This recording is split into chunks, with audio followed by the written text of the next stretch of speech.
की जो मिशन और विज़न है वो है थ्राइव फॉर लाइफ। तो आप थ्राइव फॉर लाइफ तभी कर सकते हैं जब आप धरोहर को सहयोग के रखेंगे। तो बच्चों को अभी जो हमारे स्कूल के बच्चे हैं या किसी भी स्कूल में विद्यालय में पढ़ने वाले बच्चे हैं, वो देखेंगे अपने रूट से काफ़ी दूर होते जा रहे हैं। उनको हम लोग वापस अपने रूट्स की तरफ ला रहे हैं ताकि उनको अपनी संस्कृति के बारे में, अपने समाज के बारे में जानकारी हो और इसको लेकर के वो उसको रिस्पेक्ट भी करें और उसको साथ लेके न्यू टेक्नोलॉजी के साथ आगे बढ़ें। इसी वजह से हमारा ये प्रोग्राम धरोहर है, द न्यू लेगेसी। पहली बार सर अटेंडेंस के लिए अवार्ड मिला है, जी। लोगों में बच्चों में इसका क्या इफेक्ट पड़ेगा?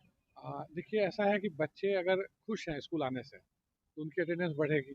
बहुत मामलों में देखा गया बच्चे आना चाहते हैं लेकिन पेरेंट्स का बहुत सामाजिक उनका कर्तव्य होता है, कभी शादी में कभी कहीं गए। तो ये अटेंडेंस का जो अवार्ड है बच्चों को, तो सोचिए आप 50% है, 50% ये पेरेंट्स के लिए है क्योंकि उन लोगों ने ही तो प्रोत्साहन दिया है ना बच्चों को स्कूल भेजने के लिए। इससे एक खास बच्चा नहीं प्रोत्साहित होता है, पूरा परिवार होता है।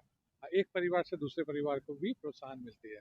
तो ये इसी वजह से हम लोगों ने अटेंडेंस को लेकर के अवार्ड दिया है। छोटे बच्चे जो हैं कि अच्छा परफॉर्मेंस किए हैं, जी छोटे छोटे बच्चे जी जो भारत जैसे किस तरह से भारत विकसित हो, बिहार विकसित हो, जी। प्लस संस्कृति के माध्यम में आगे बढ़कर बिहार का नाम रोशन करे, उसके लिए क्या कुछ? देखिए, एक बहुत पहले का मैंने वीडियो देख रहे थे सचिन तेंदुलकर जी का।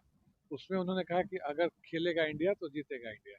तो बात तो बिल्कुल सही है कि अगर बच्चे खेलेंगे तो न्यूट्रिशियस फूड खाएंगे और वो खाएंगे तो पढ़ाई भी करेंगे, तो अपने आप देखिएगा देश तरक्की करेगा।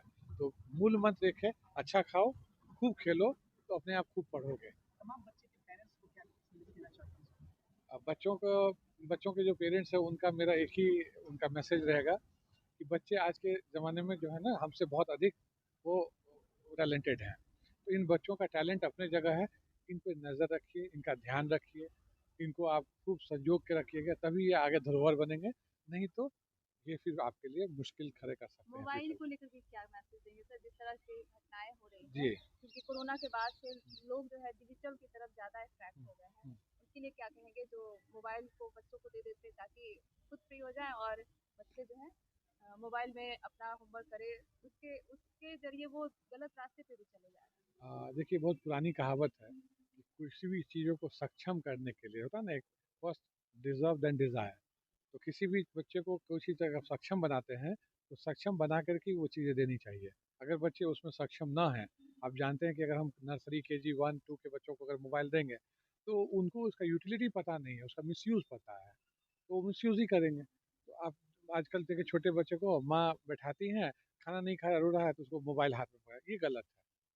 आप आपके बच्चों की जिद पूरा करने के लिए आप मोबाइल देते हैं तो ये सही बात नहीं है। सीनियर क्लासेस में बच्चे हैं, आप उनको मैथ्स नहीं समझ में आ रहा है, फिजिक्स नहीं समझ में आ रहा है, उस पर ऑनलाइन क्लासेस जाते हैं आधा घंटा 45 मिनट कंट्रोल्ड वे में। तो कंट्रोल इज़ वेरी इंपॉर्टेंट। मुझे लगता है कि कोई भी जो गैजेट्स है वो बुरा नहीं है, उसका इस्तेमाल कैसे करते हैं उस पर डिपेंड करता है कि वही चीज़ बुरा बन जाता है। जैसे सैनिक के हाथ में एक बंदूक है, देश की रक्षा करते हैं, लेकिन अगर क्रिमिनल के हाथ में बंदूक जाएगा तो क्या करेंगे? बस सर वही। एक लास्ट क्वेश्चन, जी जैसे कि मैंने भी परफॉर्मेंस देखा, जी उसमें काफ़ी अच्छे संस्कार आपके द्वारा गए हैं जी और अध्यात्म में भी मैंने देखा। जी। तो सर किस तरीके से मोटिवेट कर रहे हैं सर आजकल? देखिए, आजकल की बात नहीं है, वर्षों से है। डिपेंड करता है जैसा बीज आप बोएंगे वैसा ही फल मिलेगा। तो बच्चे कोई अच्छे बुरे नहीं होते हैं। अब उनको हम कैसे सींच रहे हैं, कैसा खाद दे रहे हैं, कैसा पानी दे रहे हैं, उसके ऊपर में सारी चीज़ें डिपेंड करती है। मैं तो सिर्फ अपने जीडी गोइंका के बच्चों की बात नहीं करता हूँ, पूरे बिहार के बच्चों की बात करता हूँ कि अगर आप उनको अच्छी शिक्षा के साथ साथ अच्छा संस्कार देंगे और वो संस्कार तभी दे पाएंगे जब आप उसको फॉलो करेंगे। आप फॉलो नहीं करेंगे तो सारा कहना बेकार है।